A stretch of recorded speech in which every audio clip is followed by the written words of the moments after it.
boa noite a todos. Vamos dar início a mais uma reunião magna do Serviço de Cardiologia do Hospital São Lucas.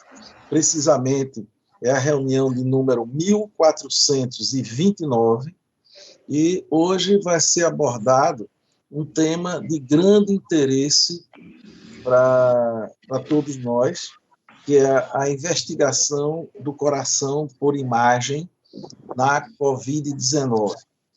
Para esta apresentação, nós vamos contar com a presença do amigo, do colega Marcelo Vieira, que é professor livre docente da Faculdade de Medicina da Universidade de São Paulo. Ele já foi presidente passado da Sociedade de Imagem Cardiovasculares da Sociedade Interamericana de Cardiologia. Ele atualmente é ecocardiografista do INCOR e do Hospital Israelita Albert Einstein. Tenho o grande prazer de tê-lo como membro do CONDIR. Eu e Marcelo dividimos é o Conselho de Diretrizes da Sociedade Brasileira de Cardiologia, e recentemente ele editou um livro que é uma verdadeira enciclopédia de cardiologia. Aproveito aqui para dizer que todo cardiografista deve ter esse livro. Eu tive aqui a oportunidade, junto com o Joselino, de fazer uma modesta participação, mas o Marcelo e o Peninha foram os editores desse livro. Bem, hoje nós teremos, na verdade, uma participação também internacional. Vai ser um imenso prazer de ter aqui o doutor Salvador Espina. Ele é chefe do setor de ecocardiografia do Hospital Aeronáutica Central de Buenos Aires. Também é presidente posterior da Sociedade de Imagens Cardiovasculares da Sociedade Interamericana de Cardiologia. E o professor Salvador está liderando aí... Sim. O Rodrigo está tentando entrar, veja aí se tem para ele. Quem que pode ajudar? Sim, quem está querendo entrar? Rodrigo. Teria que ser com o Marcelo, vou falar com ele, com o Eduardo.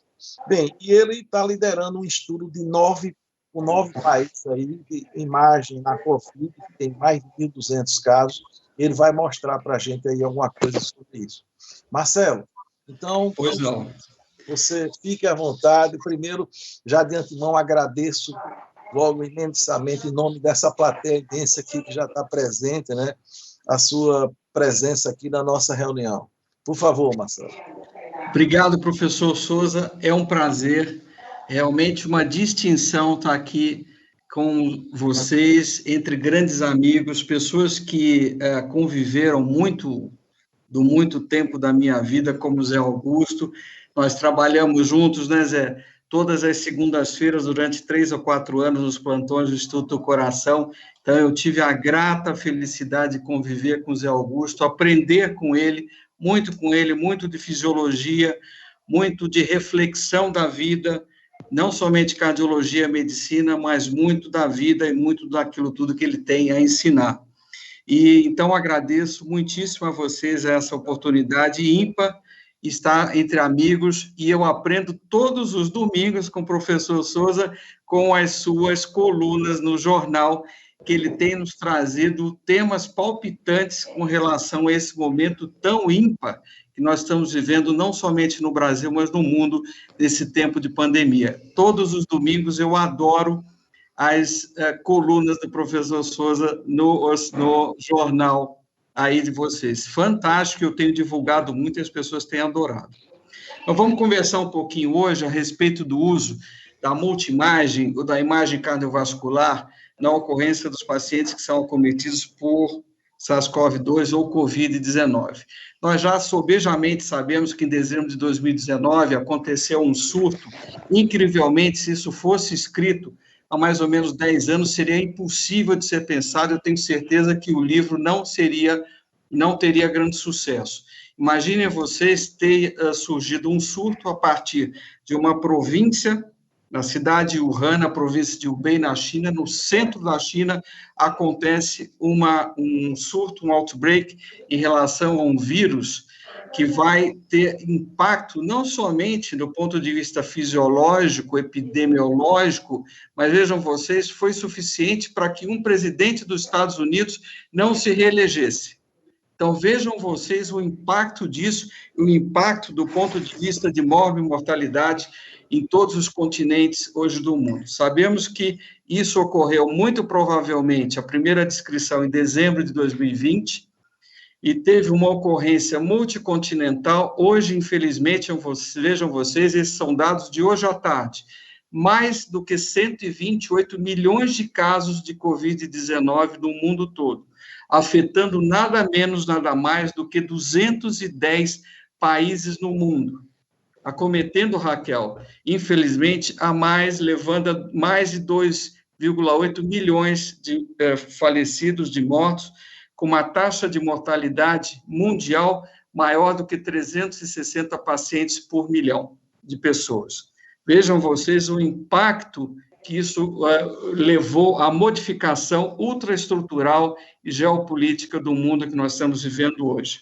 Ao mesmo tempo, vejam vocês o momento ímpar em que o Brasil está vivendo hoje. Mais do que 12,5 milhões de pessoas infectadas no Brasil, levando, lamentavelmente, infelizmente, a mais de 314 mil mortos.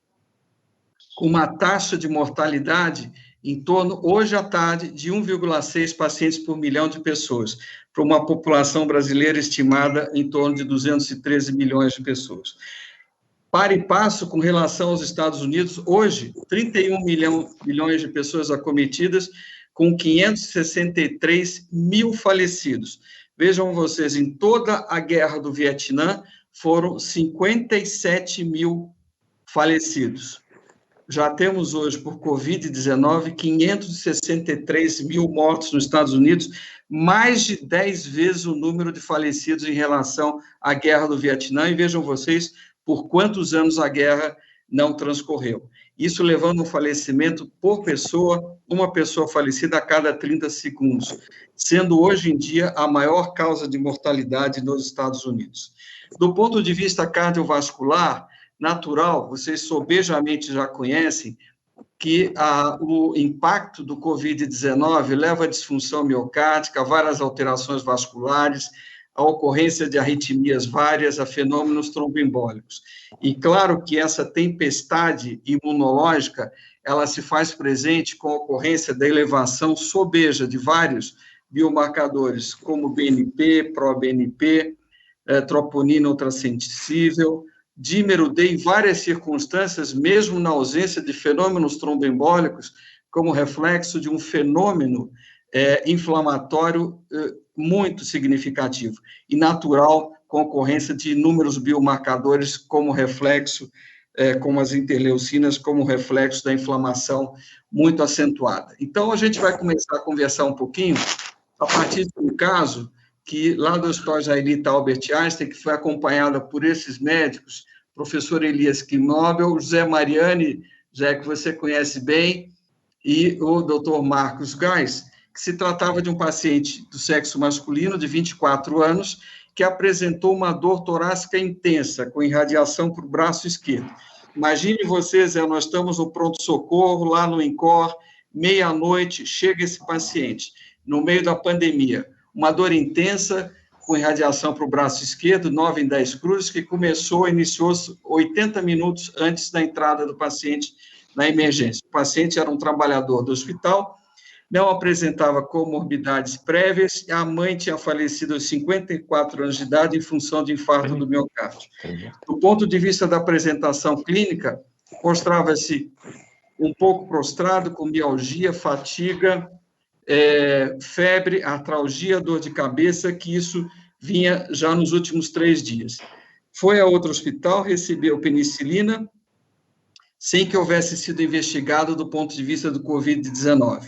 Durante a noite apresentou uma dor intensa que permaneceu nos últimos 80 minutos até chegar ao hospital. Não apresentava tosse, sem sinais de insuficiência respiratória, nenhum achado gastrointestinal. sinais vitais nada muito significativo, pressão ok, frequência respiratória, frequência cardíaca 86, saturação muito boa, frequência respiratória, temperatura de 36,6. Com relação ao exame físico, nenhum achado muito significativo. O eletrocardiograma, imagine a gente, Zé Augusto, lá no pronto-socorro, meia-noite, em meio à pandemia, aparece esse paciente com esse supradesnivelamento do segmento ST na parede anterior, muito significativo. Ok. Conversou-se entre o grupo clínico do pronto-socorro, foi realizada a hipótese de que apresentava ou uma pericardite, um infarto do miocárdio, ou isso ocorria na situação de um quadro infeccioso dentro desse bojo da pandemia. O eletro apresentava aquela elevação do segmento ST, foi feito um protocolo naquele momento para infarto do miocárdio, foi realizado um teste RT-PCR para Covid-19, foi dada aspirina, ticagrelor, e o paciente foi levado ao estudo hemodinâmico. No estudo hemodinâmico, 23 minutos após a sua entrada no pronto-socorro, 23 minutos, ele apresentava essa coronariografia. Professor Souza, essa coronariografia, acho que nós queremos para todo sempre, não é? Se nós chegarmos aos 90, 100 anos, é isso que nós vamos desejar. Coronária direita com aspecto bastante bom, nenhuma alteração. Coronária esquerda, vejam vocês, descendente anterior, múltiplos ramos septais, artéria circunflexa com os ramos marginais, mostrando uma coronariografia maravilhosa. Vejam vocês, realmente não havia nenhuma lesão obstrutiva. Vejam vocês o tronco da coronária, descendente anterior, ramo circunflexo, seus ramos marginais, realmente coronariografia totalmente isenta de lesões obstrutivas. Vejam vocês a abertura dos ramos esquerdos, descendente anterior, os ramos diagonais, circunflexos, os ramos marginais, o tronco maravilhoso. Então, vejam vocês que realmente não apresentava lesão coronariana obstrutiva.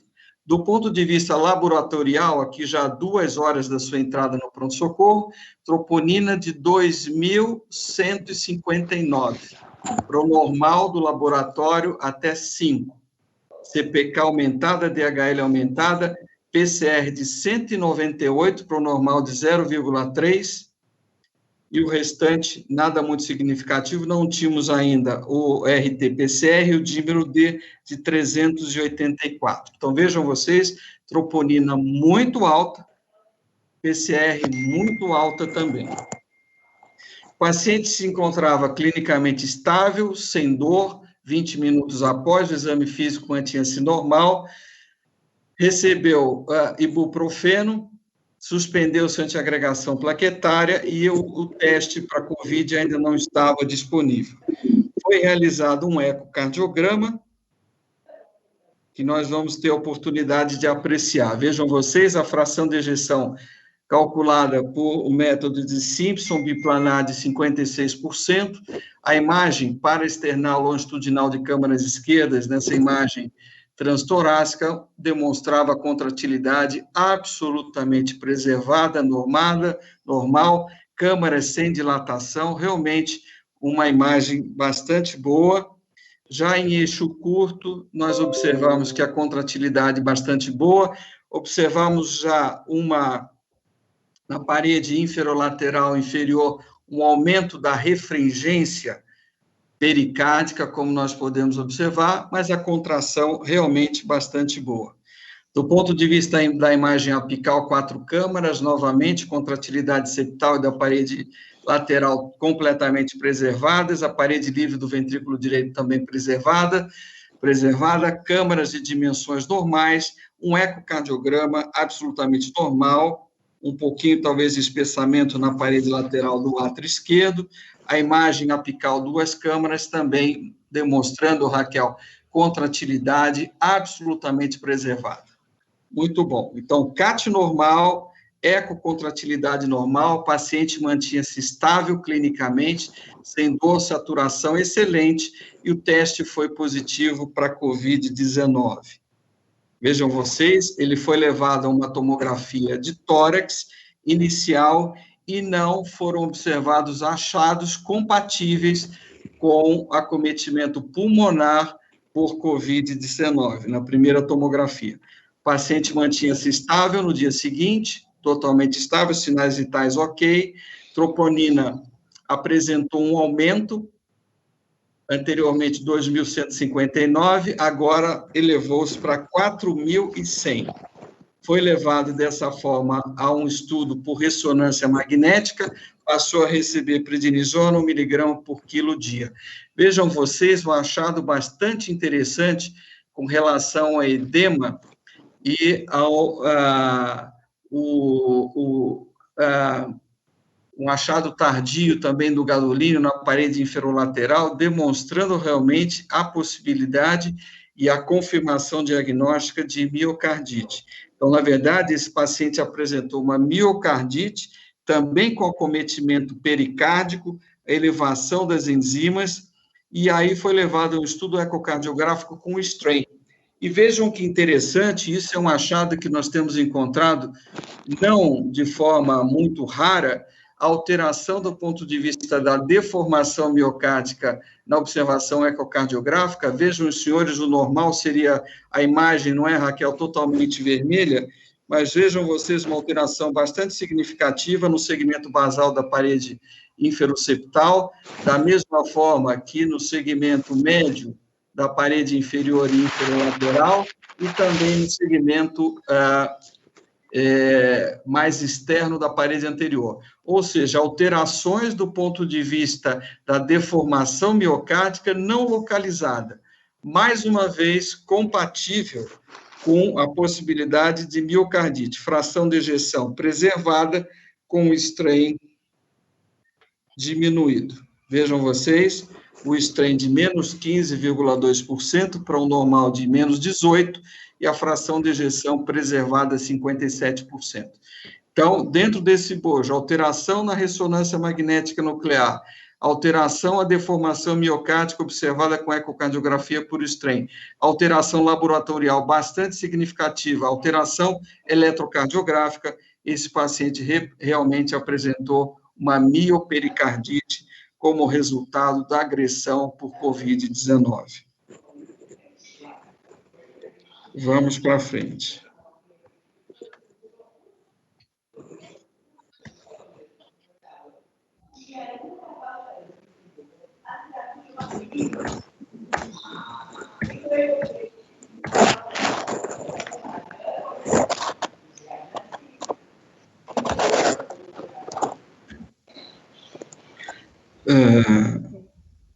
Um segundinho, pessoal. A evolução eletrocardiográfica, vejam vocês o que ocorreu do ponto de vista do segmento ST na parede anterior, a regressão daquele supradesnivelamento do segmento ST na ocorrência temporal de 5 dias. Vejam vocês, em setembro 9 para setembro 14.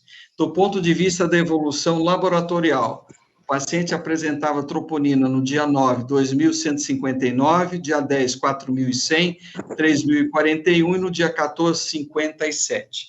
Então, vejam vocês essa liberação enzimática extraordinária que o paciente apresentou, houve uma regressão muito rápida temporal em 5 dias. Do ponto de vista da proteína C, de 198, caiu para 9,4. O dinheiro desse se manteve em números normais, aqui um discretamente elevado, valor normal de 500, e novamente a regressão à normalidade. Ou seja, de fato, o paciente apresentou, do ponto de vista clínico, eletrocardiográfico, do ponto de vista da ressonância magnética nuclear e pela ecocardiografia por strain e laboratorial, um quadro bastante típico de miopericardite. No dia 14, o paciente apresentou evolução clínica bastante razoável, recebendo ainda prednisona, colchicina e teve alta hospitalar. Vejam vocês que interessante. Esse é um caso bastante típico, que a gente tem que fazer uma reflexão, como o Zé Augusto fazia sempre, em relação aos pacientes do pronto-socorro. Quais são as teorias que potencialmente podem explicar a injúria cardíaca realizada na ocorrência da infecção por Covid-19? Vocês veem que pode ocorrer a infecção viral direta, levando a uma a um dano do cardiomiócito, a hipóxia, essa liberação extraordinária dos biomarcadores, o storm por citocinas, um potencial efeito também das células T-helper, que é uma das explicações da ocorrência da agressão menor em crianças. A ocorrência dos fatores regulatórios da ativação do linfócito T-helper e a ação do timo também, que se imputa como grande diferença entre a agressão diferenciada na criança e no adulto. Os efeitos colaterais das medicações e até o aumento das catecolaminas pela própria ansiedade, nós temos observado alguns casos de Takotsubo aqui conosco. E vejam do ponto de vista da agressão miocárdica, como, por exemplo, o uso de lopinavir e ritonavir, que nem sempre tem sido tão usado, mais para frente, alguns casos, tipo remdesivir, levando a alterações da condução cardíaca, a hidroxicloroquina, no início, usamos muito aqui, hoje não usamos realmente, raríssimos os casos, com alteração também da condução cardíaca e associação do uso da cloroquina com outros medicamentos, como a azitromicina, que em associação realmente levava a um aumento do QT de forma significativa, o uso dos corticoides com a retenção dos fluidos, a alteração do distúrbio hidroeletrolítico, a hipertensão, e a ceftriaxona também, que pode levar às alterações da condução miocárdica. Então, vejam vocês aonde se situa a multiimagem para o estudo, para o diagnóstico, para o prognóstico e para a observação intra-hospitalar desses pacientes acometidos por SARS-CoV-2, Covid-19. Nós podemos utilizar vários métodos de imagem: radiografia de tórax, tomografia, ultrassonografia pulmonar, ecocardiografia transtorácica, em algumas situações, ecocardiografia transesofágica e também ressonância magnética nuclear, sendo que cada modalidade de imagem, na ocorrência da situação aguda, deve ser realmente muito bem pensada com relação à sua necessidade. Vejam vocês aqui a evolução de um paciente com 67 anos, com evolução radiológica ao longo de 15 dias, com alteração discreta do parênquima para uma alteração já moderada do parênquima e uma alteração bastante significativa do parênquima após 15 dias da infecção por Covid-19. Do ponto de vista ecocardiográfico, a gente vai utilizar muito o eco focado com a seguinte intenção: o que nós vamos utilizar e o que nós vamos observar, Zé Augusto? Com ecocardiografia focada, por exemplo, o tamanho e a função sistólica do ventrículo esquerdo, a ocorrência, a existência ou não de alguma valvopatia significativa que possa complicar o achado, o estado clínico do paciente. Observação do tamanho e função sistólica do ventrículo esquerdo, o seu formato, a mobilidade, a movimentação e a conformação do septo ventricular, o tamanho e função sistólica das câmaras, tanto à direita quanto à esquerda, a observação da insuficiência tricuspídea e a ocorrência da pressão sistólica na artéria pulmonar e a sua evolução temporal, a ocorrência de derrame pericárdico e sinais do impacto hemodinâmico desse derrame, a ocorrência e a variação fásica respiratória do diâmetro da veia cava inferior com relação à possibilidade do seu emprego para a hidratação desse paciente e saber se ele realmente necessita mais de volume ou mais de inotrópico ou conotrópico.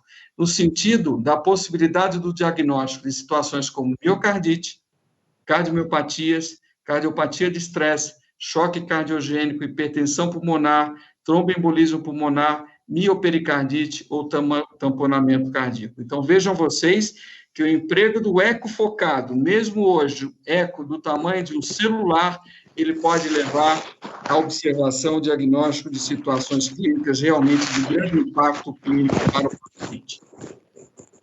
Da mesma forma, o uso do ultrassom pulmonar traz uma grande sensibilidade e muito boa especificidade com relação à observação das consolidações pulmonares, da observação da retenção fluídica também. Então, faz-se uma comparação bastante boa entre o ultrassom pulmonar e os achados de tomografia de tórax, com a simples observação das linhas B, mostrando o espessamento interalveolar e interlobular pulmonar, com a sua ocorrência, quando a linha B, ou ocorrência, em relação à sua ocorrência, apresenta linhas esparsas, linhas confluentes, a linha pleural normal ou espessada com irregularidades, linhas B confluentes, linha pleural espessada também com irregularidades, e a ocorrência de consolidações, quando nós vamos ter uma comparação com achado tomográfico. Então, o ultrassom pulmonar, mesmo que seja feito em apenas 6 espaços ou 6 segmentos do tórax anterior, vai, sem dúvida, trazer informações bastante significativas para o segmento clínico do paciente. Vejam vocês, uma outra ocorrência muito comum em nossa UTI hoje, lamentavelmente, é a ocorrência de pneumomediastina em função do recrutamento pulmonar pelo emprego de pressões pulmonares um pouco elevadas. Então, o paciente acaba tendo enfisema de partes moles e pneumomediastino, fazendo com que a sua ventilação seja bastante dificultada. E aqui eu trago para vocês a experiência do Hospital Israelita Albert Einstein, em 154 pacientes em que fizemos essa observação, no período de março até outubro, novembro, fizemos 2 estudos bastante interessantes. Esse é um estudo demonstrando a análise ecocardiográfica desses pacientes. Trago aqui o protocolo que foi realizado no nosso hospital, em que fazemos não somente ecocardiograma focado, mas um ecocardiograma completo, Zé Augusto, Raquel. Então, nós adquirimos a imagem e fazemos a análise numa workstation fora do quarto do paciente. Então, fazemos análise de toda a análise biventricular, do ponto de vista da análise volumétrica, com o método de Simpson, do strain do ventrículo esquerdo, do strain do ventrículo direito, da análise do TAPS, da análise do FAC, da análise do Doppler tecidual e também da função diastólica. Então, sempre dentro de um protocolo muito rígido de proteção à pessoa que estava realizando o exame, não tivemos nenhum impacto com relação à maior infecção daqueles que realizaram os exames, não foi absolutamente diferente daqueles que não realizaram. Então, esse foi o protocolo que nós realizamos nesse grupo de pacientes. E aqui, como informação, aqui uma análise de 111 pacientes, a média de idade era de 67 anos, 58% dos pacientes eram do sexo masculino, 23% tinham diabetes, hipertensão 34%, dislipidêmicos, José Augusto, 12%, DPOC 10%, neoplasia 7% e obesidade em 29% dos pacientes. Do ponto de vista laboratorial, estudamos toda a cascata inflamatória, com estudo de ferritina, com estudo de fibrinogênio, com estudo de interleucina 6, com estudo de procalcitonina, lactato, PCR, um estudo laboratorial bastante extenso. Então, vejam vocês, como média de PCR, um valor normal de 0,3, a média foi de 50 miligramas por decilitro. Dímero D médio foi de 2.403, chegando até 7.600, fibrinogênio 533, troponina I, em que o valor é abaixo de 10, o valor médio foi de 97, interleucina 6, o valor médio foi de 359, alguns pacientes, a partir desse valor de interleucina 6, passaram a utilizar transilimab, também nos primeiros 2 dias, com a dose de 8 miligramas por quilo, com infusão de 12 horas, a partir do valor muito alto de interleucina 6, como bloqueador do receptor de interleucina 6. Ferritina muito alta, 848. Vejam vocês que a evolução clínica, esses pacientes obtiveram alta em 78% dos pacientes, a mortalidade foi de 19%. Período intra-hospitalar, na média, 56% dos pacientes permaneceram entre 7 a 30 dias de internação.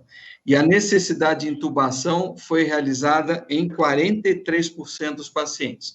Vejam vocês, pronação em 8% dos pacientes, Período de intubação mais significativo foi de 7 a 20 dias. 60% dos pacientes permaneceram intubados entre 7 a 20 dias. Quais foram os eventos clínicos mais significativos? Infarto em 9%, insuficiência renal em 11%, com necessidade de hemodiálise em 10%, e aplicação de ECMO em 3% dos pacientes. Com relação aos achados ecocardiográficos, a gente vai observar num gráfico de pizza mais fácil, mais para frente, a maioria dos pacientes apresentava função ventricular preservada, assim como deformação ventricular esquerda e direita também preservada, embora a média, vejam vocês, da deformação à direita foi de menos 15,7%, o valor normal é de menos 20%. Ok? Fizemos uma diferenciação do strain da parede livre e do strain septal, e vejam vocês, algo que chamou atenção também foi a pressão sistólica na artéria pulmonar, discretamente elevada a 39, com TAPS normal. Então, esses foram os achados gerais ecocardiográficos.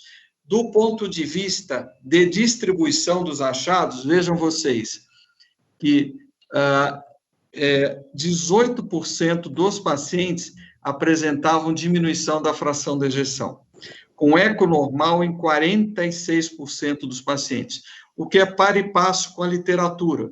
Foi feito um estudo em Israel com 100 pacientes do professor Topilsky, em que se observou que 44% dos pacientes apresentavam eco normal. Em um outro estudo também europeu, 32% dos pacientes apresentavam eco normal. Então, em nosso estudo, 46% com eco normal, 18% com disfunção do ventrículo esquerdo, 17% com disfunção ou do ventrículo esquerdo ou do direito, 5% com alteração, aumento da pressão diastólica final do ventrículo esquerdo, e pericárdio, derrame pericárdico em 28% dos casos. Aqui um caso bastante ilustrativo, uma vez mais, mostrando que nós devemos observar e fazer a análise da deformação miocárdica. Vejam vocês, um paciente de 45 anos de idade, com fração de ejeção normal, 66%, com strain longitudinal global do ventrículo esquerdo de menos 12%, PCR de 12, normal é 0,3, tomografia com os achados típicos de alteração bilateral com as opacidades em vidro fosco. E aqui esse paciente foi levado à introdução de um ECMO venovenoso com uma estupenda melhora do ponto de vista pulmonar. Vejam vocês aqui o acometimento tomográfico bilateral bastante significativo e a observação do strain bastante alterado em inúmeros segmentos do coração. Então, vejam vocês, fração de ejeção de 66 e um strain de menos 12%, cujo valor normal é menos 18. Do ponto de vista de strain, nós observamos alteração segmentar, inúmeras, várias, como alteração também do acoplamento eletromecânico do ventrículo esquerdo, mostrando uma disfunção bastante íntima do cardiomiócito. Então, vejam vocês aqui o acoplamento eletromecânico apical, bastante retardado, com tempo aumentado em relação, por exemplo, a esse segmento aqui basal da parede inferoseptal e com relação ao segmento basal da parede anterolateral, mostrando que existe uma grande heterogeneidade da apresentação dessa inflamação ao longo dos ventrículos. Os padrões de strain são os mais múltiplos, o que realmente nós observamos também, por exemplo, na alteração da ressonância com alteração mesocárdica, não alteração subendocárdica típica que ocorre nas alterações isquêmicas, e nós vamos observar alterações interessantes na ressonância mais à frente. Então, os padrões de deformação do ventrículo esquerdo são múltiplos, mostrando que realmente a inflamação é múltipla, ela é absolutamente heterogênea ao longo do miocárdio. Alterações menores, alterações maiores, são par e passo em relação ao grau do storm da inflamação que nós vamos observar. Com relação ao cometimento do parênquima pulmonar em tomografia, nós observamos que menor do que 25% em 3% dos casos. de 25% a 50% em quase 87% dos casos, e maior do que 50% em um percentual de 10% dos casos. Esse estudo nos levou à conclusão de que... Vamos passar. Que a pressão sistólica na artéria pulmonar, ela estava relacionada ao efeito combinado da ocorrência de tromboembolismo pulmonar, da necessidade de insuficiência, da ocorrência de insuficiência renal e de mortalidade. Vamos ver se eu consigo passar aqui o slide.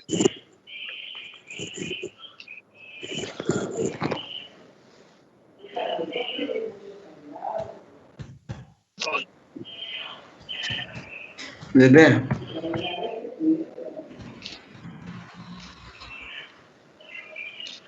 Pessoal aqui, travou aqui, deixa eu ver.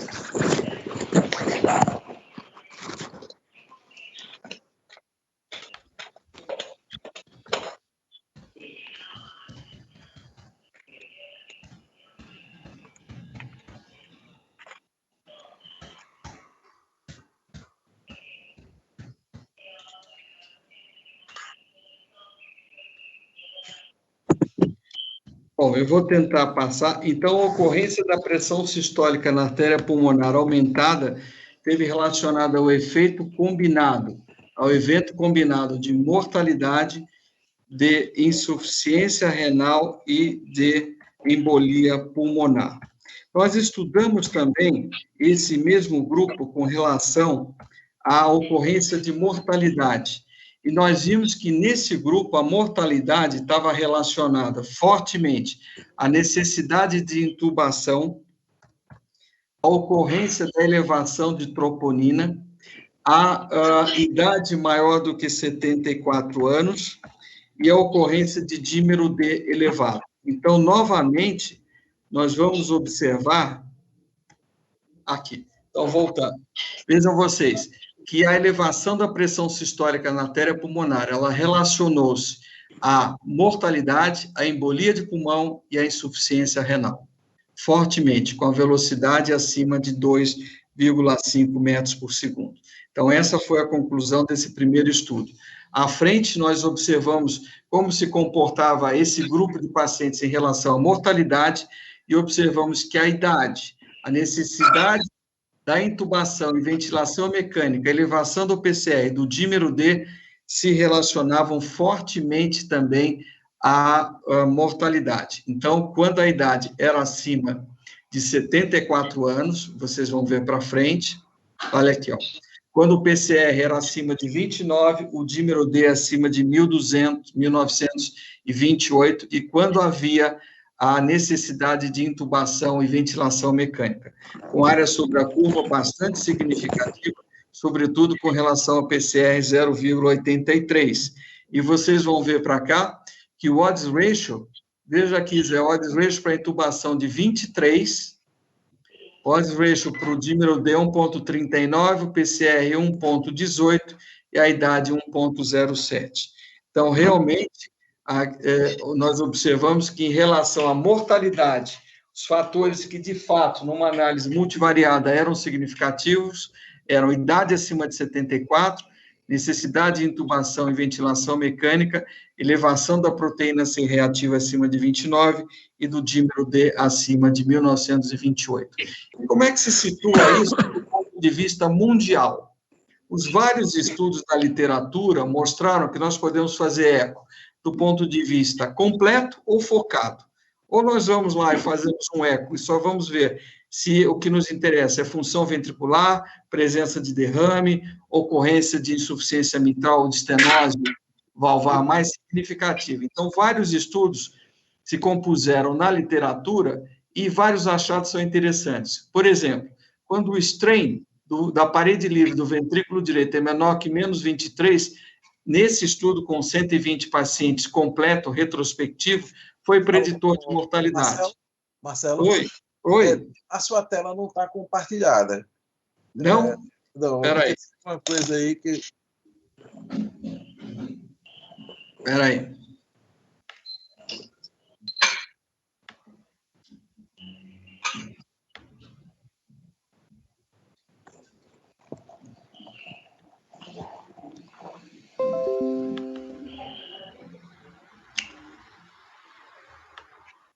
Peraí, 5 minutinhos, já volto.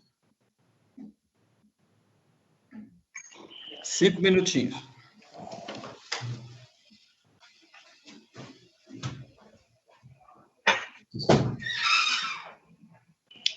E já tem tempo, né, que está sem compartilhar.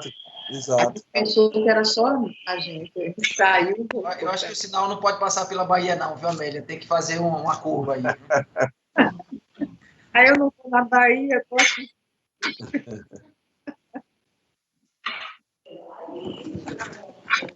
Eu acho que foi naquela hora de compartilhar, né? E tá aqui, ficou assim como... Essa tela que está aparecendo é a dele aí, não é isso? Como você deseja ingressar na reunião, eu acho que... Aí o computador... Eu acho que naquela hora que travou a apresentação, eu achei que ele tinha desistido e tinha terminado a conversa e a apresentação mesmo. Foi o que eu pensei também. Exatamente. Olha, já estamos voltando aqui a compartilhar. Perfeito. Cadê o Zoom? Dedé?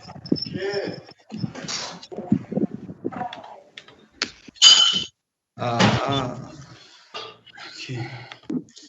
Então, pessoal, foram 2 estudos muito interessantes que a gente levou em consideração os achados ecocardiográficos e os achados que estavam relacionados à mortalidade.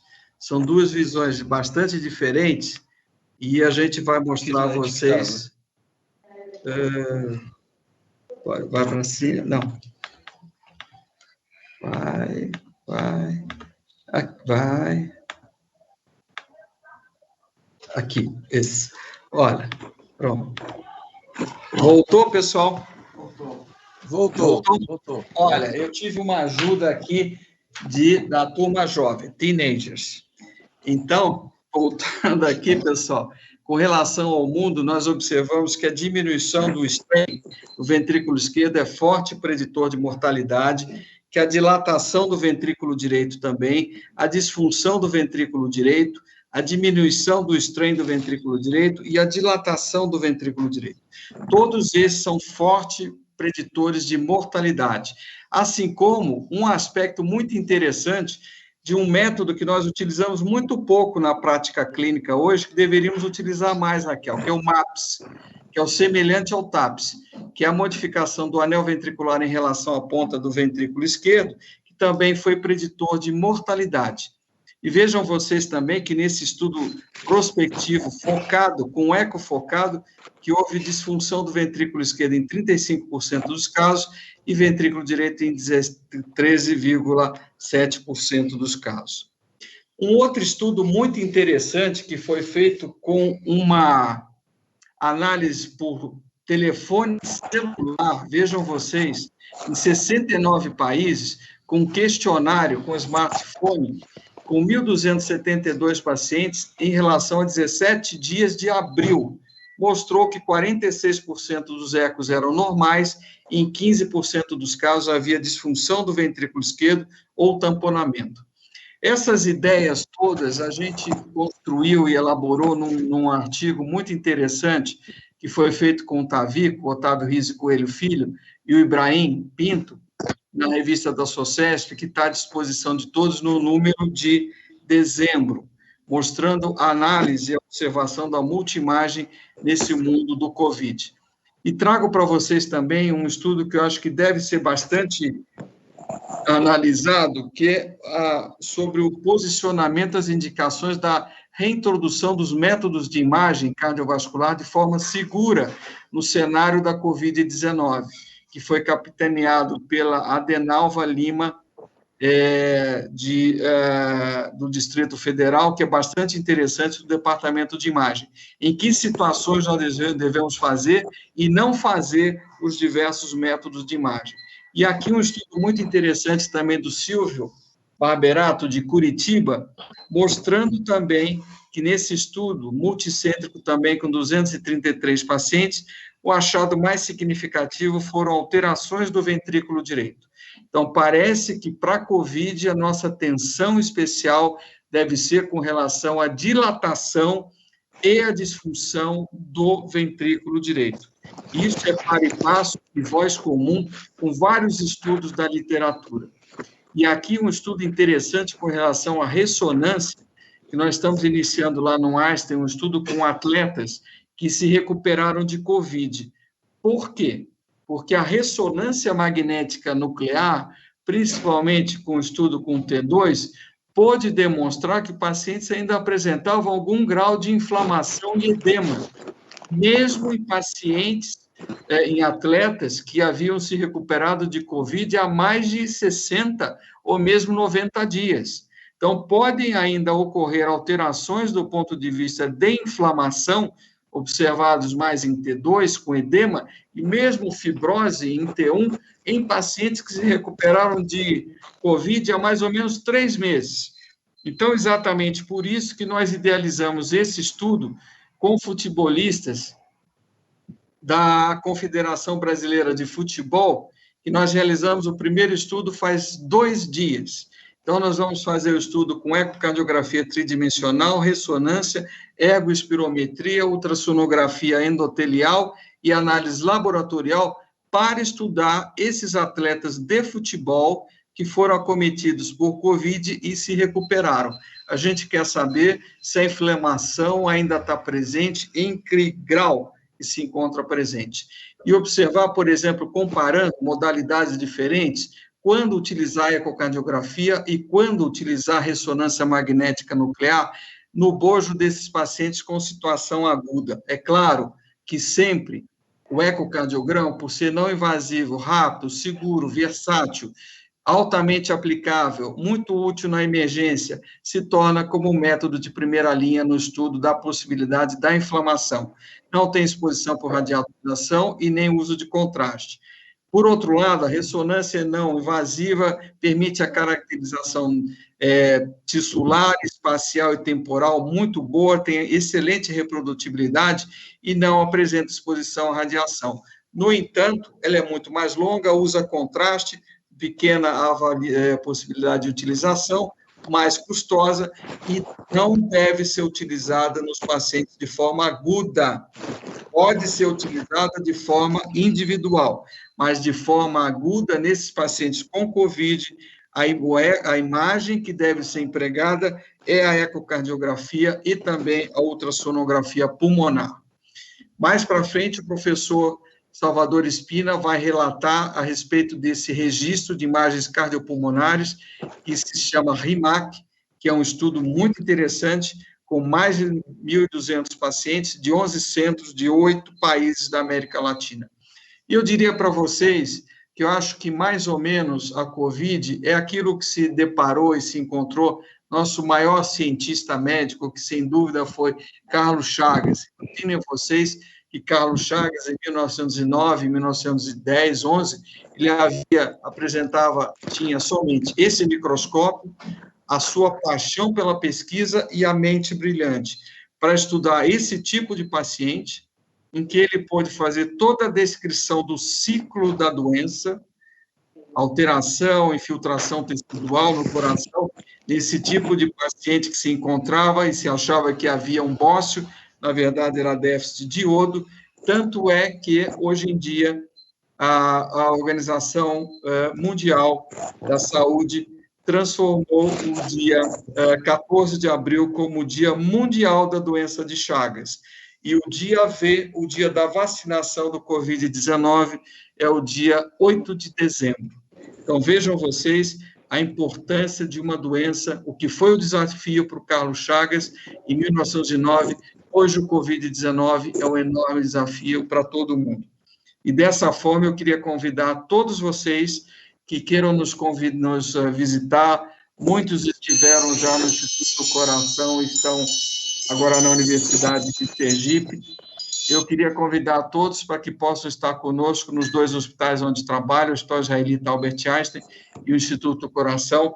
Será um tremendo prazer recebê-los, estar compartilhando e dividindo informações e aprendizado. Professor Souza, vou passar agora a palavra para o professor Salvador Espina. Perfeito. Parabéns, Marcelo, pela apresentação. E, professor Salvador, por favor. Sí, puedo compartir.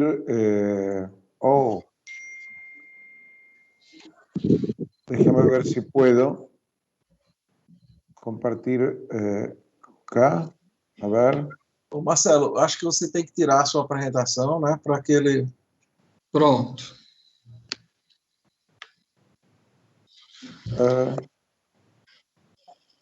Salvador, aí uma flecha branca. Sim. Clica nessa flecha branca ao lado do microfone. Sí, ahí puse abrir, pero no me abre nada. Abrir e clica na flecha branca e clica em sua apresentação. Flecha branca. Ok. Abriu na pantalla.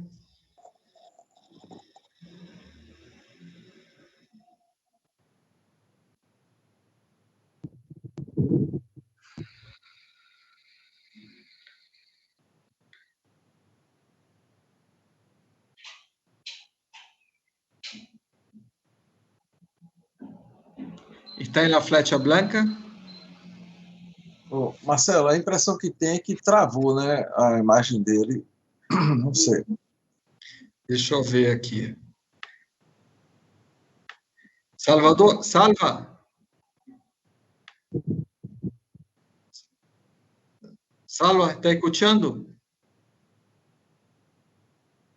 Dá a impressão que ele travou, né? Acho que é bom dar uma ligadinha para ele aí. Vou ligar aqui. Acho que nem o microfone, nem a coisa.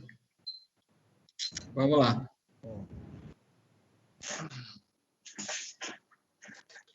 Vocês querem ir conversando um pouquinho? Bem, poderia primeiro, Marcelo, parabenizar você pela apresentação, né, sem dúvida nenhuma, muito rica, né, em conteúdo, mostrando uma experiência grande nessa patologia, né, que sem dúvida nenhuma é desafiadora para todos nós. E uma coisa interessante que enquanto você apresentava, eu estava lembrando aqui que um dos primeiros casos nossos, que foi motivo até de publicação no Arquivo Brasileiro de Cardiologia, e mostrava mesmo, era uma paciente que começou exatamente com a dilatação do ventrículo direito, era que o ecocardiograma chamava a atenção, e no processo de investigação chegou à conclusão que ele tinha um trombo em artéria pulmonar, sem a evidência de trombose em duplex scan de membros inferiores, superiores, etc.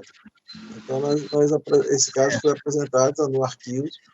Você vê que interessante, existe uma dissociação clara entre a fonte tromboembólica, não é isso? E a ocorrência do trombo em algum sítio distante. Isso é uma coisa que chama atenção. Queria perguntar a vocês uma coisa. Queria escutar o Zé Augusto, eu sempre aprendo com ele. Ô Zé, qual é a tua impressão em relação à elevação do dímero D e a inflamação na ausência de fenômenos tromboembólicos? Veja, a gente tem acompanhado direto esses pacientes, Marcelo. A elevação do dímero D, eu acho que tem que levantar a suspeita de que você pode estar diante de um quadro de tromboembolismo pulmonar, mas seguramente a gente tem visto muitos pacientes com dímero D extremamente elevado e que você não consegue confirmar. Só queria colocar, muitas vezes, o que a gente tem na COVID, a gente pensa muito em TEP, né, tromboembolismo pulmonar, mas muitas vezes o que a gente tem é trombose in situ da árvore pulmonar. Não necessariamente você tem uma TVP levando a embolia de pulmão, você vai ter a trombose local. Tem suscitado muita dúvida se a gente deve anticoagular o número de dímero. Isso é uma discussão recorrente na clínica. A gente tem optado, digamos, por quando a gente se depara com níveis muito elevados, 4.000, 5.000, de fazer uma dose um pouco maior, né, quase que anticoagulação plena, ou então pelo menos 75% da dose, mas isso tudo é muito empírico, né? As revisões mostram que os estudos mostram que a gente deve perseguir o diagnóstico da de pulmão, e aí usar a tomografia com um pouco de flexibilidade, né? A gente vai atrás, se o transporte não for perigoso, se for aumentar o risco do paciente, é colocar ele na logo, fechar o diagnóstico e aí tratar. Mas essa sem dúvida, a inflamação é um gatilho importante. Hola Marcelo, ya estoy acá otra vez. Mas, Marcelo, Escúchame bien usted. Salvador está de volta. Sí, puede hablar. Ok, a ver si me escuchas aquí. ¿Me escuchan? Hola. Escucho, estamos con su pantalla abierta. Ok, ahí se ve la presentación. No, se ve usted, estamos a mirar a usted. Tiene que apuntar en la flecha blanca. Sí. Ok. Flecha blanca. Ahora. Ahora. No, apuntar en la flecha blanca y apuntar en compartir. Ok. Apunto en la fecha blanca. Salva, no hay problema. Puede hablar si quiere. Sí, hablamos sin presentación. Bueno, es un honor y un placer. Muchas gracias poder estar acá con todos ustedes. Muchas gracias al doctor Sousa y a Marcelo por la invitación a participar con todos ustedes.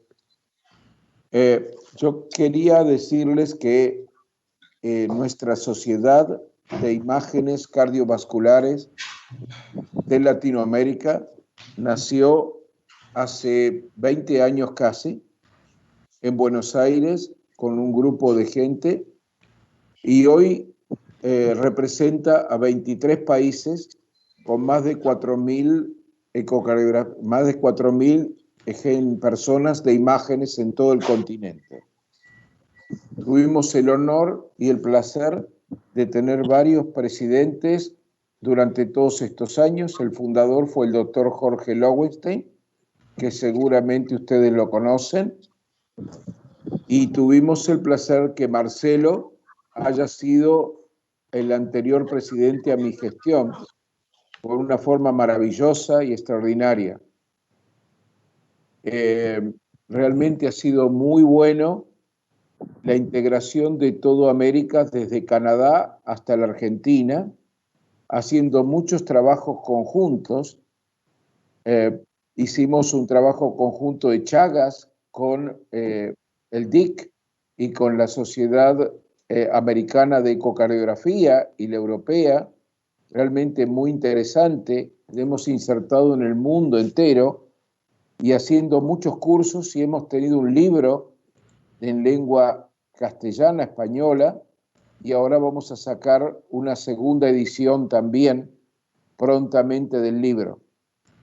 Tenemos un examen de acreditación curricular entre la National Board Echocardiography y la CICIAC, ya desde hace 5 años, muy interesante para poder aumentar el nivel de la ecocardiografía en toda Latinoamérica, que se toma anualmente en todos los meetings, congresos importantes de la sociedad de CICIAC.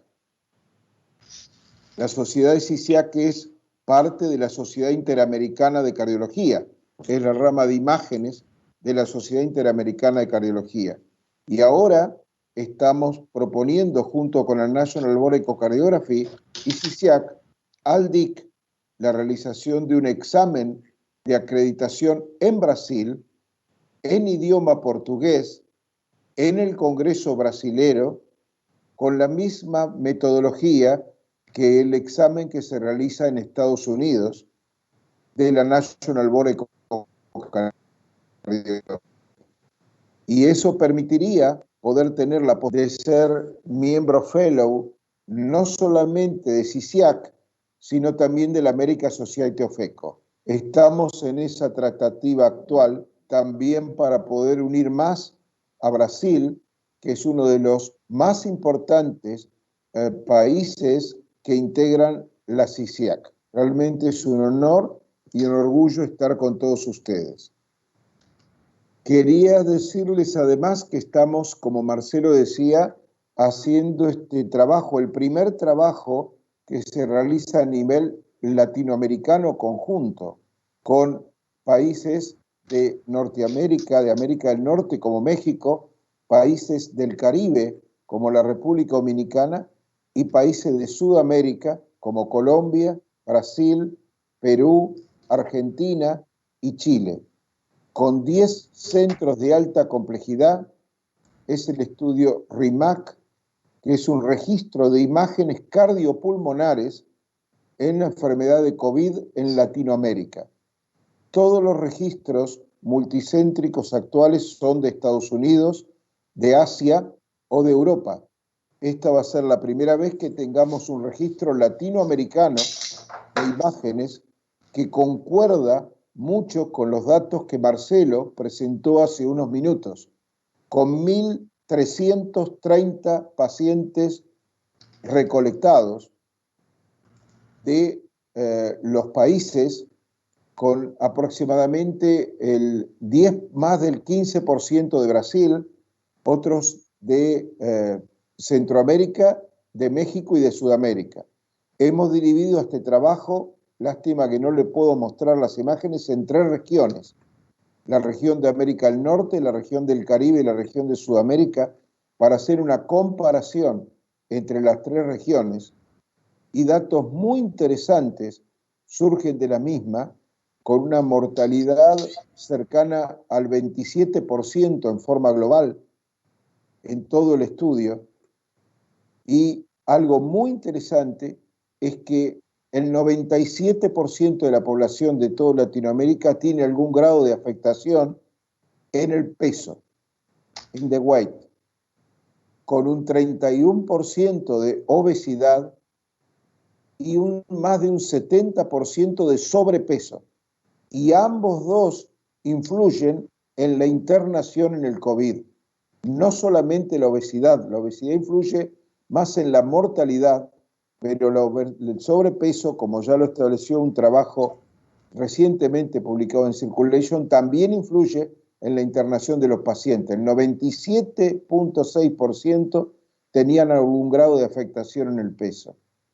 Muchos pacientes requirieron internación en terapia intensiva, la mortalidad en terapia intensiva fue mayor y hay diferencias entre la mortalidad de América del Norte, del Caribe y de América del Sur. Solamente les puedo adelantar que la menor mortalidad fue en el Caribe y ya vamos a tratar de ver por qué con respecto a eso. Hemos hecho comparaciones con el ingreso per cápita de los pacientes, con también el gasto en salud que se tiene en cada una de las regiones, y hay datos interesantes de cómo se utilizan las imágenes de acuerdo a la capacidad de cada uno de los lugares de Latinoamérica. Prontamente ya estamos en el escrito final. Si Dios quiere, este estudio saldrá a luz y va a ser muy interesante. El primero de los estudios multicéntricos de estas características, y esperamos que a partir de allí muchos otros trabajos multicéntricos podamos hacer entre todos los países y todos los centros involucrados y más centros. Tenemos que tener datos propios de Latinoamérica, datos nuestros de Latinoamérica que pueden ser perfectamente comparables con datos de otras regiones del mundo y saber si realmente tenemos que utilizar los mismos estándares que se utilizan en Europa, en Estados Unidos o en Asia, en nuestra población. Así que a futuro los vamos a invitar a todos a participar en este tipo de trabajos multicéntricos e invitarlos también a ustedes a proponer trabajos multicéntricos internacionales de nuestra asociación, ustedes consideren importante para toda la población. Creemos que esta es una oportunidad única que podamos hacer. Todos los trabajos, todos los países tuvieron la aprobación del Comité de Ética, y si hacemos la posibilidad de que ello sea rutinario, podremos lograr tal vez tener un común en todos los comités de ética de América, en donde la aprobación de uno de los comités de ética puede hacer que los demás lo hagan más frecuentemente y más rápido. Entonces, creo que la unión de todos ayuda mucho a realizar trabajos muy importantes y realmente trascendentes para toda la población de América. Nuevamente, muchas gracias por la invitación y una felicitación enorme a Marcelo por la brillante exposición que ha hecho realmente de la experiencia en Brasil, que es muy grande. Bem, obrigado, professor Salvador, sem dúvida nenhuma. Isso foi um prazer imenso tê-lo aqui na nossa reunião, né, mostrando tudo isso esse potencial grande que temos, né, para mostrar, para responder questões importantes, né, e como você bem falou, unindo forças aqui na América Latina, sem dúvida nenhuma nós podemos ir muito longe, né? Eu estava aqui pensando, a professora Joselina agora está se envolvendo muito com o eco em doenças raras, então, de repente, cardiopatias raras, de repente aí, Joselina, já tem uma oportunidade aí para você expandir, né, seus horizontes aí, envolvendo, né, não só aqui, mas toda a América Latina. Eu queria abrir aí para algum questionamento, posicionamento, quem quer fazer algum comentário? Souza. Oi, pois não, Zé Augusto? Não, parabéns aí, Marcelo, professor Salvador, brilhante apresentação, acho que uma revisão bem importante e experiência de campo que vocês têm. Recentemente a gente teve um paciente, Marcelo, não sei se eu não vi, você não comentou, a gente teve um paciente que veio de São Paulo no 14º dia da Covid, e ele estava oligossintomático, mas já tinha pago uma viagem para Sergipe, terminou vindo para Aracaju ainda com odinofagia. Chegou aqui na 3ª semana da doença, ele se considerava que estava liberado, mas no 3º dia de Aracaju ele teve uma dor torácica importante e terminou internando. Ele internou, ele fez na admissão uma dor torácica, sobretudo quando ele se deitava, elevação de troponina e alteração do segmento do ST não típica de infarto, lembrava até mais pericardite, uma coisa difusa e suspeita. Mas o que chamou a atenção nos métodos de imagem, na tomografia, é que ele tinha um derrame pleural bilateral, e inicialmente funcionava e associadamente ele tinha derrame pericárdico. É só para encurtar a conversa, ele estava com um empiema pleural bilateral e depois se viu, o derrame pericárdico aumentou, quando foi drenado ele tinha pus, era um derrame pericárdico purulento, como se tivesse evoluído com um quadro de pneumonia, e aí fez um empiema pleural bilateral e também fez um derrame pericárdico purulento. Infelizmente esse paciente não evoluiu bem e ele terminou indo a óbito no 10º dia, quadro séptico, bastante e aí eu não sei, na sua experiência que você fez esse levantamento, se você tem casos parecidos com derrame pericárdico importante a ponto e qual o mecanismo, se vocês têm um mecanismo parecido com esse que a gente supostamente acredita que ocorreu, que foi uma complicação de uma infecção secundária, uma infecção bacteriana, que aí ele, com antiguidade, ele aí também envolveu o pericárdico e teve que ser submetido a uma cirurgia de urgência, tamponado, etc. Zé, eu acho que, infelizmente, esse paciente não evoluiu bem. Aqui a gente tem visto as mais variadas variações. A gente conversa aqui entre nós que, na verdade, a gente está fazendo outro curso de medicina. Um curso de medicina baseado, incrivelmente, numa partícula de RNA tão pequena que conseguiu mudar a história do planeta. Não é verdade? Mudou a história do planeta do ponto de vista de tecnologia, de necessidade de modificação, do ponto de vista econômico, do ponto de vista geopolítico, do ponto de vista político, né? A gente tem visto, sim, as 1000 variações em relação a derrame pleural, derrame pericárdico, associação dos dois. Não houve caso aqui ainda de empiema, não. Agora, complicações secundárias várias, as mais múltiplas que você possa imaginar, como tenho certeza que vocês têm aí também. E acho também que a gente tem que ter um cuidado extremo com esses pacientes que têm alta hospitalar, mas que estão ainda do ponto de vista muito precoce da alta hospitalar e que, na verdade, guardam alterações imunológicas muito graves. Então, esses pacientes a gente tem que ter muito cuidado, porque, na verdade, a alteração imunológica ela está presente. Você vê aquele estudo que a gente estava mostrando da Alemanha, de Frankfurt, com 100 pacientes, mostrando que a inflamação ainda está presente 90 dias, 120 dias depois da alta hospitalar. Então, vejam vocês, aquele paciente que vai para casa, não clinicamente estável, biomarcadores reduziram-se tremendamente, ele está bem, do ponto de vista funcional, muito bem. Muito cuidado com esses pacientes ainda até pelo menos 60 dias da alta hospitalar, porque eventualmente eles vão apresentar outros eventos muito graves que podem levar ao risco e à mortalidade, sim. Não tivemos aqui, Zé, casos com empiema, não, mas casos com derrame múltiplos, derrames enormes, necessidade de punção, necessidade de drenagem, tamponamento, derrame bilateral, todos os tipos de alterações que você possa imaginar.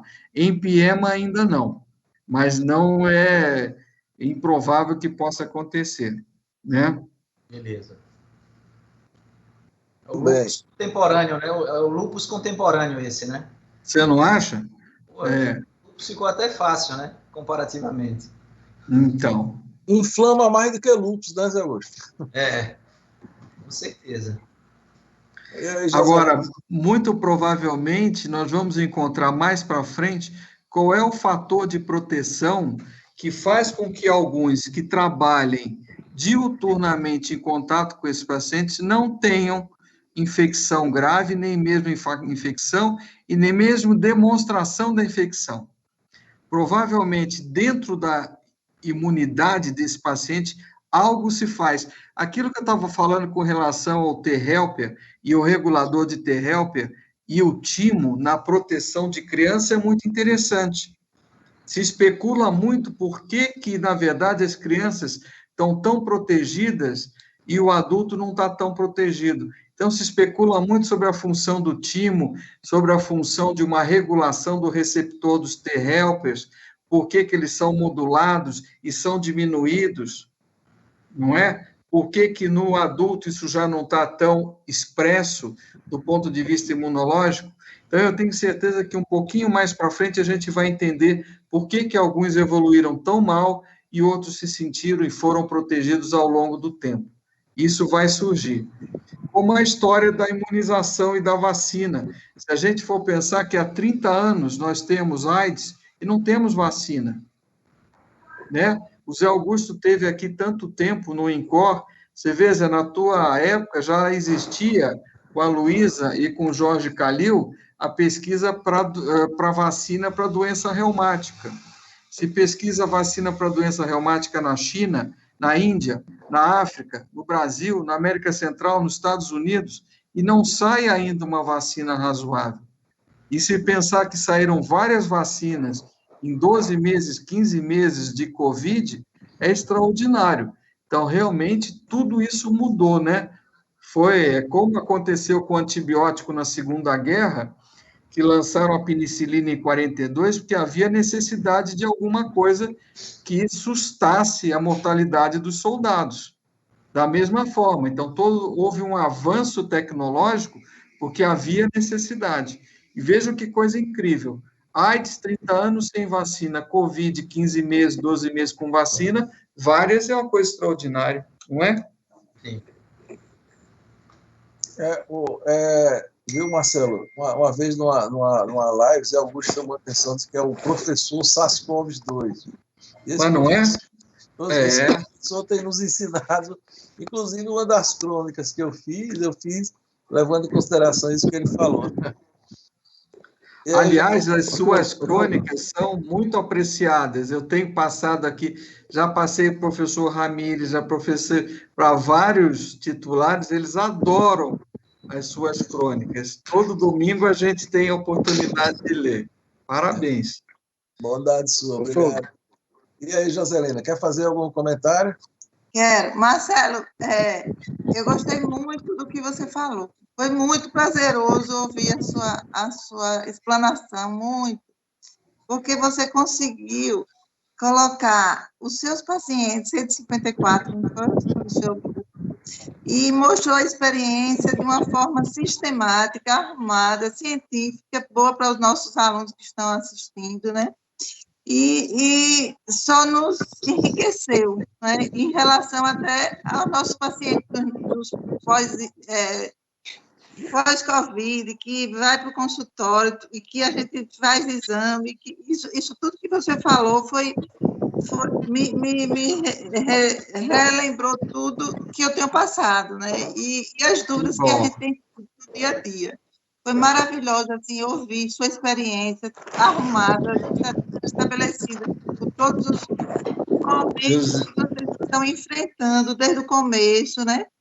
E agora, sim, já nas nossas palavras, a mortalidade, a gravidade, você conseguiu assim, sumarizar de forma rápida, né? Relativamente rápida, e nos ajudou bastante para que a gente até sane algumas dúvidas que, por acaso, a gente começou a lembrar aqui quando você no decorrer da sua explanação. Foi muito rica, realmente, e muito prazerosa de ouvir.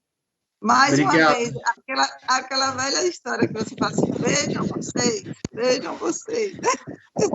Joselina, mais prazeroso é te escutar, não é? Isso muito mais. E queria depois te colocar em forte contato com o Salvador, porque existem grupos de estudo de tomografia e ressonância dos 23 países da América Latina. Acho que vocês poderiam fazer enormes contribuições, ideias várias, estudos que você queira capitanear, o grupo de Sergipe. Acho que tem uma oportunidade muito grande aí de aproximar muitos países e fazer esses estudos multicentros, que o Zé Augusto é um craque nisso. Então, vocês têm toda a logística para estar dentro desse grupo que é tão importante da América Latina. Então, nós, Luiz Flávio e eu, estamos com umas publicações em andamento, inclusive uma delas já está na mão do Dr. Rochite, já para finalizar, né? Nós estamos na ressonância magnética e a troponina na urgência. E temos também os pontos do VD também, que nós já estamos finalizando, e o Dr. Rochite está nos ajudando aí. Está ótimo. E aí a gente já pensou justamente nisso, né? Quando começamos conversando, até Augusto também está envolvido nesse ponto do PD, Souza. E aí, depois daquela ocasião que você me convidou para fazer aquela palestra de ecoestresse físico na cardiopatia hipertrófica, né? Aquilo ali me despertou e nós estamos agora, no final desse mês, publicando um artigo na revista do DIC. Né? Agora, final de março, vai aparecer nosso artigo do ecoestresse físico, como, quando e por quê na cardiomiopatia hipertrófica. Tá? E com essa história que você foi quem me incentivou, né, com esse convite para o Congresso de Brasília, terminou que eu me liguei ao pessoal da genética, e aí, da nossa universidade, temos um geneticista conosco agora num doutorado, já na pesquisa da doença de Fábio, nós conseguimos um apoio do laboratório para fazer a E aí nós também com o Luiz Flávio, que está nos ajudando bastante, e já estamos comparando o nosso gradiente na bicicleta e na esteira com as medidas anatômicas da via de saída do VE e da outra relação. O Luiz Flávio está comigo também em um mestrado. Então, assim, nós estamos realmente motivados, né? E você foi uma das causas da minha motivação de entrar na história da doença rara, né? Terminei ficando no grupo de Sandra, de Brasília, de André, de Recife, e aí a gente sempre está fazendo live, a doutora Adileide também já participou, o Murilo Antunes também já fez lives conosco aqui em relação à cardiomiopatia hipertrófica, porque ele escreveu um artigo de revisão no mês de março do ano passado. E aí nós escrevemos esse outro, ele escreveu da carmiopatia como um todo, e nós escrevemos da carmiopatia hipertrófica e o estresse físico. Entendeu? Então, a coisa está andando, graças a Deus. Que bom. Convite que fez me motivou, e aí eu Olha, de olho. Parabéns, espetacular. E uma coisa tenho certeza que o Condir considera bastante, né, professor Souza? Depois vocês escreverem um artigo de posicionamento sobre as doenças genéticas e as doenças raras, que realmente há necessidade disso. Não fazer, eu estava conversando com a Sandra outro dia, de artigos de posicionamento de cada uma das doenças, mas sim fazer um grande artigo das doenças raras, de como se encontra isso no Brasil, como fazer o diagnóstico, quais as doenças com possível tratamento. Então, há necessidade, a Sandra estava tentando organizar isso, se aproxima dela, porque acho que realmente seria um artigo maravilhoso, de enorme valia e de grande necessidade. Um statement paper. Sandra, ela é bem participativa mesmo. E essa semana eu estou recebendo um convite para fazer parte de um projeto grande, multicêntrico, do pessoal da Federal do Rio de Janeiro, né? Em relação a cardiopatias graves, né? E nós estamos analisando, eu e Souza ontem estávamos lendo a proposta que o Ministério da Saúde já tá bancando para o pessoal do Rio de Janeiro essa pesquisa, e eles convidaram a gente para fazer parte. E nós estamos ótimo. Também, cardiopatias raras. E aproveita que o nosso ministro atual é cardiologista, né, Souza? Pois é, amigo nosso. É verdade. Ô, Marcelo, a professora Amélia Ribeiro de Jesus quer fazer algum questionamento. Amélia, por favor. Muito obrigado, foi um prazer. Saúde. Prazer foi nosso. Eu queria parabenizar pela excelente apresentação e também, principalmente, pelo estudo muito interessante e bem aprofundado. Eu não sou cardiologista, então eu vou fazer uma pergunta um pouco primária, talvez, para vocês. Em relação, porque você encontrou associação entre a disfunção de ventrículo direito e o aumento da mortalidade. Isso é porque esses doentes têm um aumento da pressão pulmonar por lesão pulmonar ou microtromboses, ou é pela própria lesão miocárdica de ventrículo direito? Professora Amélia, vou passar essa pergunta ao professor Salvador. Salva, você está já? Ele entende? Estou aqui, sim. Salva, a professora Amélia pergunta se lo que hay con el ventrículo derecho, ¿cuál es la razón para tener un compromiso tan largo en el ventrículo derecho en los pacientes con COVID-19? Oh, ok. Dos cosas importantes. El compromiso agudo se da en pacientes con tromboembolismo de pulmón, muchas veces, y con la extensión de la miocarditis. El compromiso crónico, más que nada, es con miocarditis. El compromiso más crónico es con miocarditis del ventrículo derecho. Uno de los trabajos que van a surgir del estudio RIMAC es que el compromiso del ventrículo derecho tiene una altísima correlación con la mortalidad y fundamentalmente con el deterioro de la función miocárdica, de la función del ventrículo derecho. Así que el compromiso mayor es con miocarditis crónicamente y en agudo más con tromboembolismo de pulmón que con miocarditis en proporción. También hay miocarditis. Las dos posibilidades están. No sé si, Marcelo, tú quieres... Salva, ¿te parece, por ejemplo, la distribución de las fibras longitudinales del ventrículo derecho va a tener algo que puede estar involucrado? ¿Qué vos parece?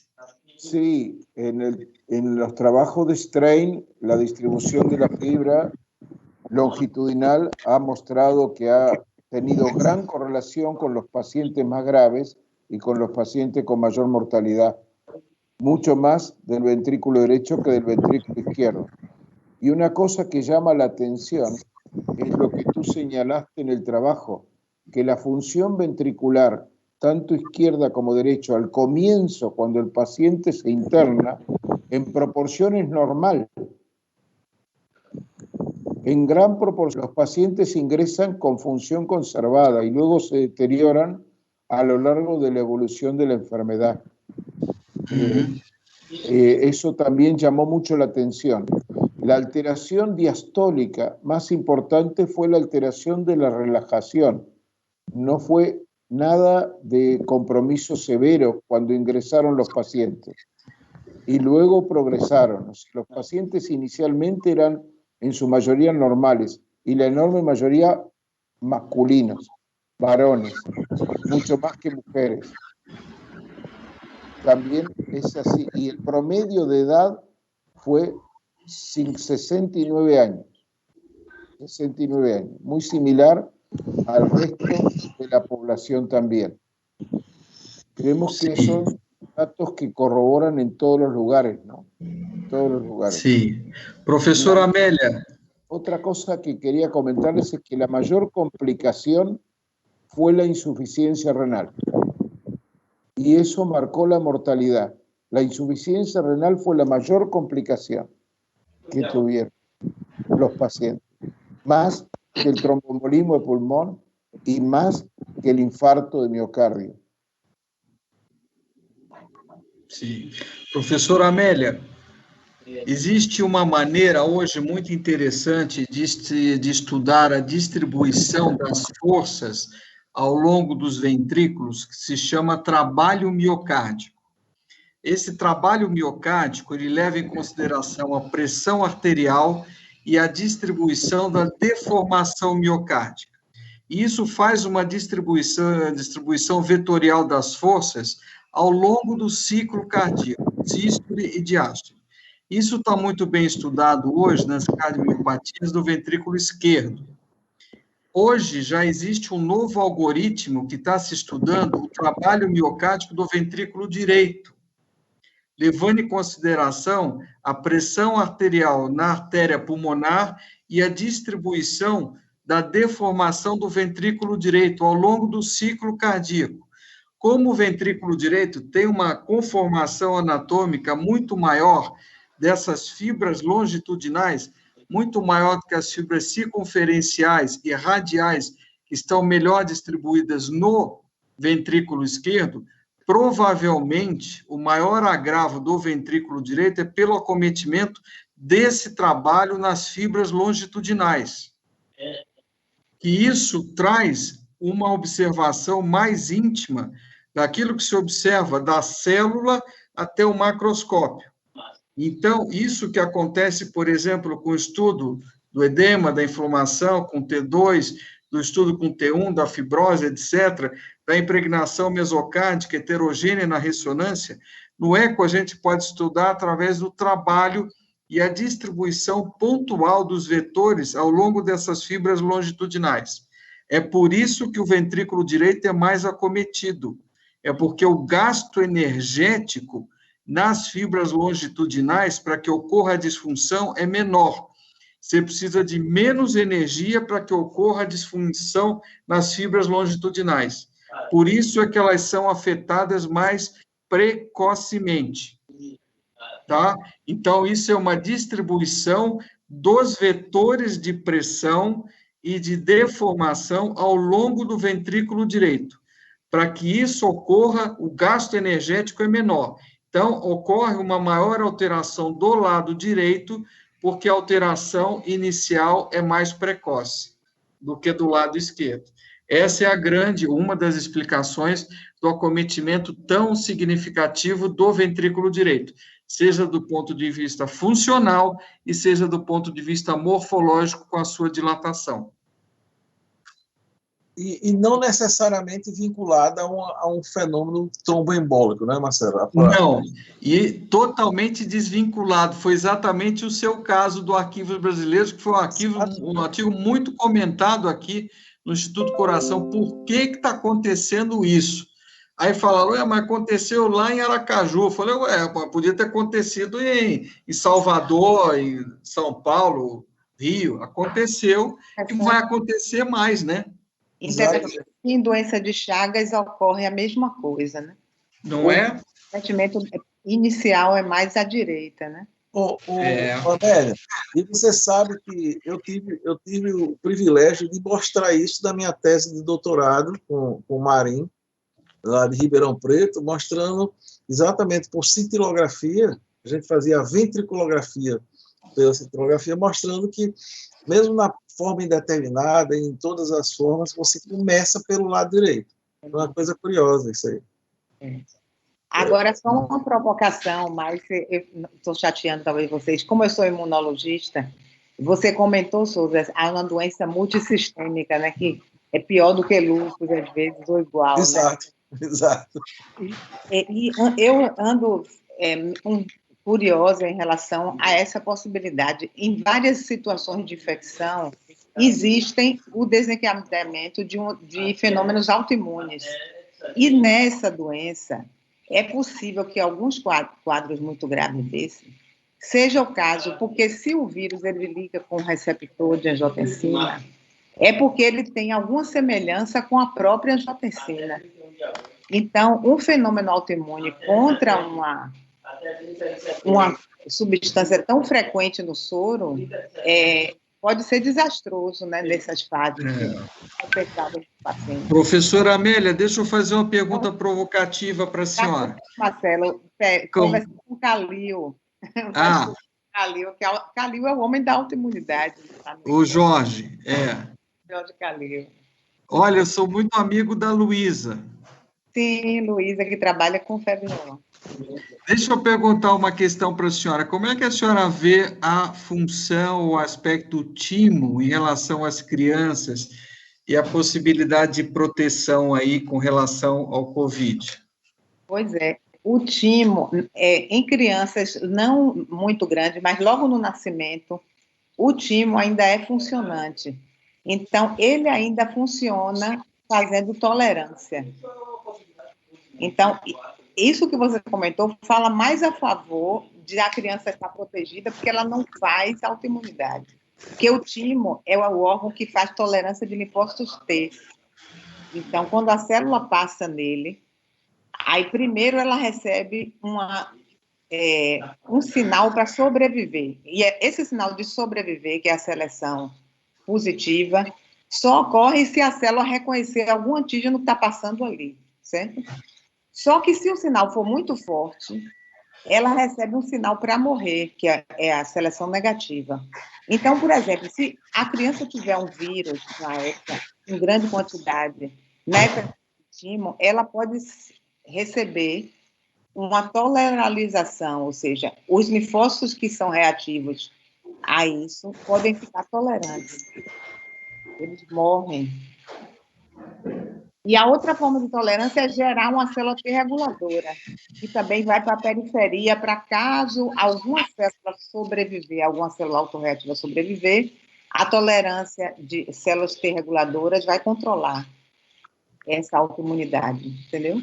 Então, se a criança tem uma doença mais leve e ter relação com o timo, é possível que seja relacionado a isso. Não é? E essa autorregulação é uma coisa muito interessante, não é? Talvez seja um caminho muito bom para explicar um pouquinho melhor aí a agressão maior ou menor das T-helpers, né? Isso, Agora, também, criança tem outras peculiaridades, né? Ela tem uma resposta um pouco mais desviada para TH2 do que TH1, então ela faz, assim, uma resposta imune mais leve contra esses agentes intracelulares e faz mais anticorpo, porque TH2 faz anticorpo. Por isso que criança tem mais alergia, né? Então, a resposta imune de criança é um pouco diferente de adulto também, em outras peculiaridades. Professor Souza, a gente só tem a agradecer a vocês por essa oportunidade maravilhosa. O professor Salvador está aqui conosco, ele é realmente uma pessoa que vocês vão ter a oportunidade de conhecer com o tempo. Ele é apaixonado pela conexão sul-americana, interamericana, latino-americana, e vamos esperar bastante que a gente possa ter algum estudo integrado entre, talvez, a Universidade de Sergipe e o grupo do EcoSIAC, CICIAC, seria maravilhoso. Vamos torcer para que no futuro isso dê bons frutos. Ô Marcelo Souza, rapidinho. Foi não. Mas, assim, só para, assim, porque eu gosto muito de coisa prática, né? Eu achei interessante a aula, fantástica. Mas, assim, até na própria ressonância, né, a gente vê que o acometimento é muito grande, né? No strain, pelo mapa 1, mapa T2, pelo realce. Só que eu acho que o próximo passo agora, né, o próximo link, é determinar o fator prognóstico disso. Porque, assim, 70% dos pacientes, é um número muito alto, né, dos pacientes têm acometimento cardíaco. Né, mesmo assim, sem sintomas, né, mesmo sem manifestação clínica. Então, a grande pergunta é, e daí? E agora? O que a gente faz com isso? Né, então, a gente faz lá um paciente que teve Covid e faz um mapa, o mapa está alterado, né, o mapa está aumentado. E aí, qual a conduta que a gente vai tomar em relação a isso? Qual o prognóstico que a gente pode prever em relação a isso? Então, eu acho que os próximos trabalhos, né, a gente já tem muito dado, acho que a gente já tem muita evidência na literatura do acometimento, da forma de acometimento, tanto pelo eco quanto pela ressonância. Agora, eu acho que o próximo passo é responder essa pergunta. E você vê, Luiz, essa resposta é temporal, precisa de tempo, não é isso? É você saber se aquela alteração, ao longo do tempo, fez com que o paciente evoluísse pior, melhor, tivesse eventos duros ou não. A gente agora está na fase do tempo. É como você começou TAV. Você começou TAV em 2004, Alain Crivier, começaram os primeiros estudos, aí você foi conhecendo a história natural da nova terapêutica ao longo do tempo. Aqui é o contrário, é a história natural da doença. Se acometeu tomografia 25%, 50% mais, se tem um edema maior ou menor, qual o tempo de T2, não sei o quê, isso a gente vai conhecer do ponto de vista populacional com o tempo, não é? Exatamente. Mas tem que se provocar, né, ativamente, né? Tem que se fazer trabalho. Precisa já começar. E é por isso que a gente está começando esse trabalho com os atletas, com os futebolistas, que vão vir 20 atletas do Santos, vão vir alguns do Corinthians, acho que vem alguns do Botafogo, não sei, vão vir do Fluminense, e para a gente saber se as alterações têm algum impacto do ponto de vista. Você vê, o estudo da ergospirometria é fantástico, porque você vai conhecendo os limiares aeróbicos, anaeróbicos, quando é que ele modifica de um para o outro, não é? Ao longo do tempo, qual é a correlação desse metabolismo aeróbico e anaeróbico em relação ao achado tomográfico, ao achado do ventrículo direito no eco tridimensional, ao estudo da reatividade endotelial com ultrassom e mesmo com achado laboratorial. Então, é o casamento do macro para o micro, aquilo que acontece na intimidade do cardiomiócito e se manifesta do ponto de vista macroscópico, clínico ou não. Então, esse encadeamento eu acho que a gente vai conhecer aí com o tempo. A gente está com um grupo muito legal, que tem um fisiologista lá do HC, não sei se o Zé conheceu, o Bruno Gualano, que faz parte até da reumatologia lá do HC, e que estuda muito, um cara muito bacana, e estamos estudando aqui com a Sociedade de Futebol aqui de São Paulo e a CBF também. Eles vão mandar os atletas para a gente e vamos ver o que vai sair disso. Depois, Luiz, a gente passa para vocês, tá? E se vocês quiserem fazer algum estudo associado, a gente está mais que aberto também. Vai ser uma honra. Essas observações são bem importantes, né, Marcelo? Porque essa gripezinha, você vê, é comum jogadores de futebol, de repente o time tem 10 jogadores comprometidos e pouco tempo depois já estão todos integrados, voltando, quer dizer, isso não é um preço a ser pago, né? Eu acho que essa investigação aí tem, sem dúvida nenhuma, merece realmente uma atenção especial, né? Professor Souza, sim. Posso fazer uma última perguntinha ao Salvador? Pois não, claro, um prazer. Salvador, como está o emprego de los múltiples tipos de investigações por imagem em los países distintos?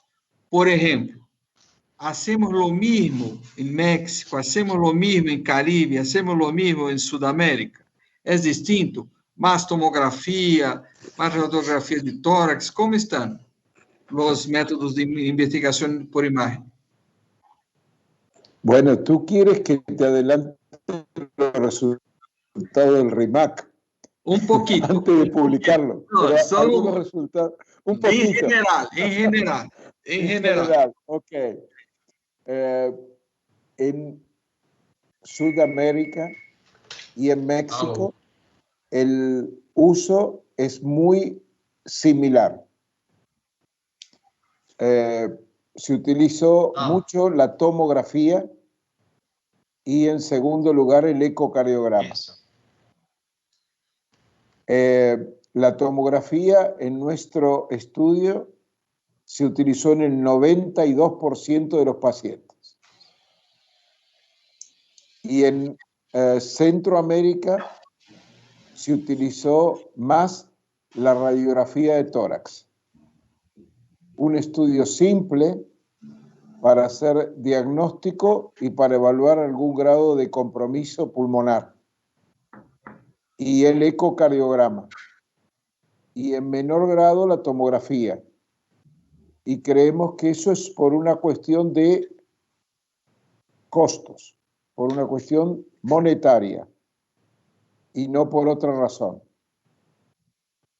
No obstante, la mortalidad que ellos tuvieron no fue mayor que las otras mortalidades,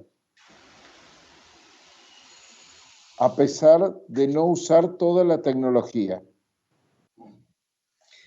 Essa é uma conclusão muito interessante, não é, professor Souza? Com menos tecnologia, a mesma mortalidade? Essa é a pergunta que eu ia fazer em seguida. E a mortalidade, como é? La mortalidad fue diferente. En forma general, fue semejante a la mortalidad descrita en los otros trabajos del mundo. Más o menos 27% en forma general. Pero hay un territorio que tuvo más mortalidad. Y vamos a ver después en el trabajo por qué. Y no es de los que menos tecnología usaron, sino de los que más usaron tecnología. Y tiene otras características de tipo demográficas y características de tipo poblacional.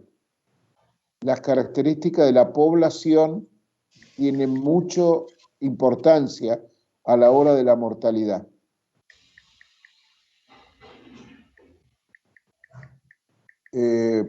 Bueno, não posso dizer mais.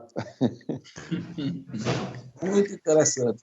Bem, pessoal, você vê pela excelência dos expositores, pela importância do tema, eu acho que nós nunca extrapolamos tanto o tema, e eu estou vendo aqui que ainda continua com a audiência excelente aqui na nossa reunião. Então, eu queria, Cenoura, agradecer, né, assim, tanto ao Marcelo como ao professor Salvador Espina por ter nos brindado, né, essa noite com duas palestras de altíssima importância e valor prático para a gente, né? Então, e sem dúvida nenhuma, com a oportunidade grande de trabalharmos no futuro, isso vai se entrelaçando e vai criando oportunidades para as várias pessoas. Então, foi, sem dúvida nenhuma, um prazer imenso tê-los aqui. Não é, Zé Augusto? Sem dúvida nenhuma, vamos convocá-los mais vezes. Né? Então, Marcelo, e eu agradeço a Marcelo a oportunidade de conhecer o professor Salvador, né? Porque é assim que as coisas acontecem, né? Exatamente, são esses encontros que possibilitam isso. E, mais uma vez, obrigado pela participação de vocês. Né?